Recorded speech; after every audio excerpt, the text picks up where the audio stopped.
Hello guys, magandang araw sa ating lahat guys. Matagal tayong hindi nakapag-upload ng video. Busy tayo. Ito guys yung ang playa natin na bago. Binalot ko kasi ito guys sa fruit fly para hindi mabulok ang bunga niya. Ito ang ginawa ko sa ampalaya. Yan na guys, medyo malaki na sila. Ang pala to guys, variety ng natin ampalaya. Galaxy F1 second generation. Yan guys yung iba dito guys na namatay kasi ang init, grabe. Pero ngayon medyo kumanda na sila. Yan. Sana makabawi tayo sa gastos natin dito. Pero kaunti lang naman ang gastos natin dito. Ito dati naman natin balag to.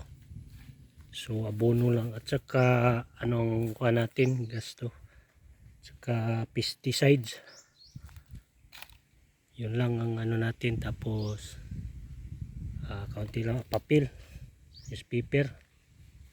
Kaunti pa man ang natin na ang binili natin. 1 kilo pa lang. So dito guys, ito yung bago kong open na area. Yan, medyo malaki. Humahabol siya sa sa dati. Yan, medyo malapit na din sila sa pukot o net. Net yung ginamit ko guys para medyo maganda yung sa ibabaw, sa itaas.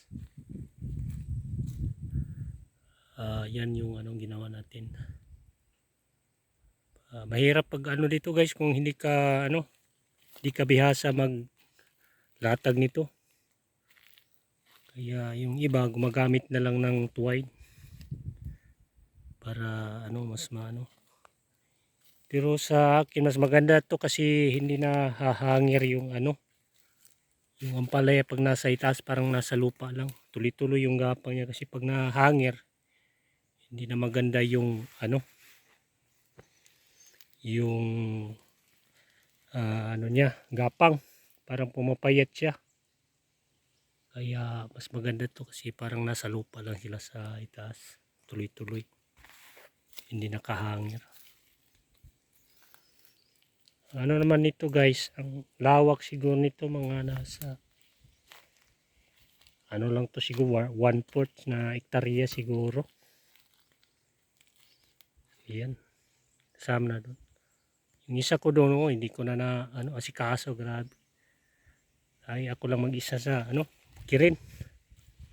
Medyo walang tumulong. Mahirap mag-isa tayo.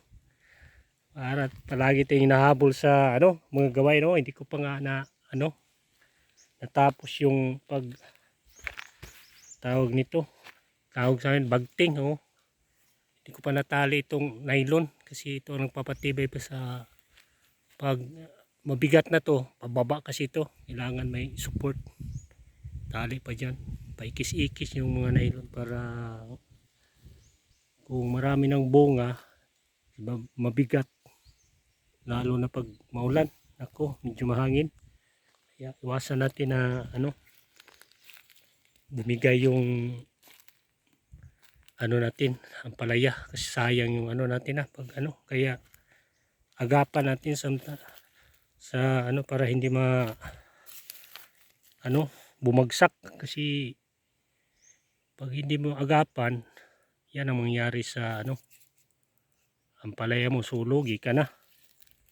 Sayang ang kaya hanggang hindi pa nagbunga, patibayin mo.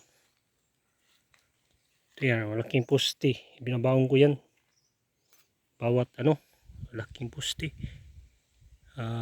Binabaon ko yan ng kalahating metro para hindi na siya sa bumagsak, kasi yung iba nakita ko sa Dati kasi sa akin din bumagsak kasi hindi pa ako ganun masyadong ano sa ampalaya, kaya hanggang na experience ko na, yun ang ginagawa ko pagpatibay, binabaon ko na talaga yun doon, kaya hindi na bumigay yan ang dati ko.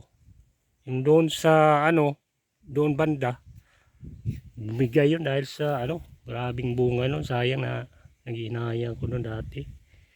Pero mabuti na lang nakabawi yun sa gastos. Mita tayo doon ng ano, nasa 30k lang siguro yun. Dami pa namang bunga yun, yun ang ano, bulyon sana, kaso bumigay. Pero okay na lang, at least ano, nakabawi tayo ng kaunti doon kasi ang gastos natin doon mga ano lang yung mga 10k siguro. Di mayroon tayong ano 20k na ano tawag natin ginansya kung sa ano pa, saya. Yan guys yung ano, kaya sana maka ano tayo nito, medyo maganda yung tubo niya. Yan lang talagang pag-asa natin. Kahit mahirap yung pagtatanim natin, pag magbunga naman parang nawawala yung pagod natin. Kaya sa mga mahilig magtanim dyan, tuloy-tuloy lang kayo. Huwag kayong mag ano, tawag nito, huwag kayong mawala ng pag-asa. Tanim ng tanim pa lang, kahit na mura yung ano, at least may pagkukunan tayo ng income sa araw-araw.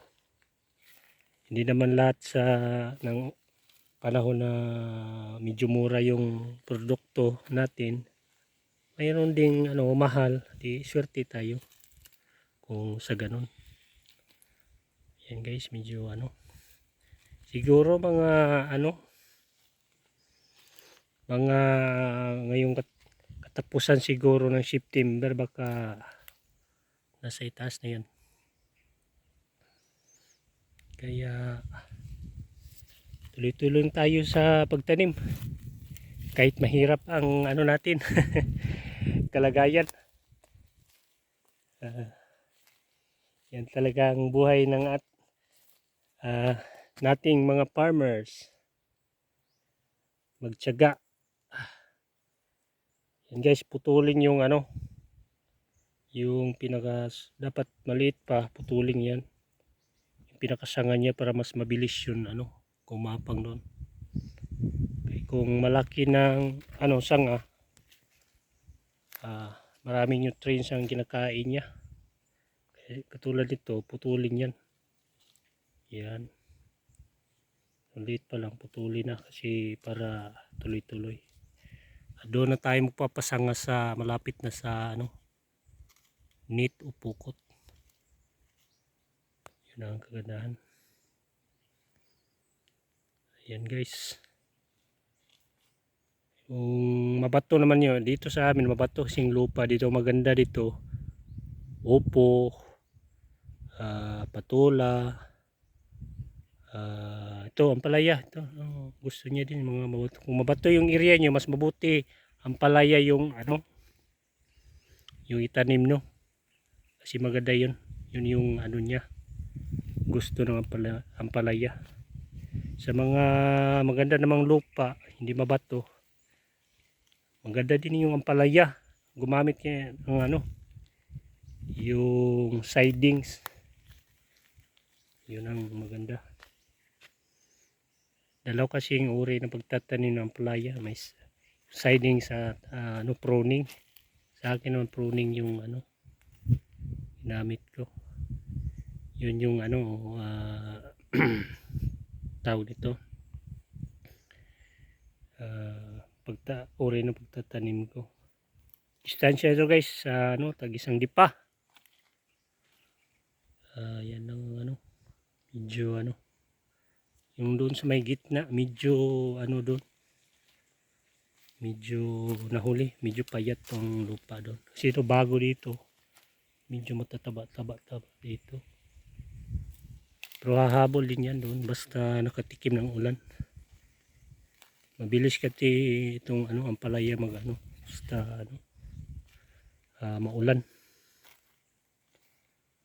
Sige guys, maraming salamat sa iyong panonood. Huwag kalimutan mag-subscribe sa ating YouTube channel. Maraming salamat.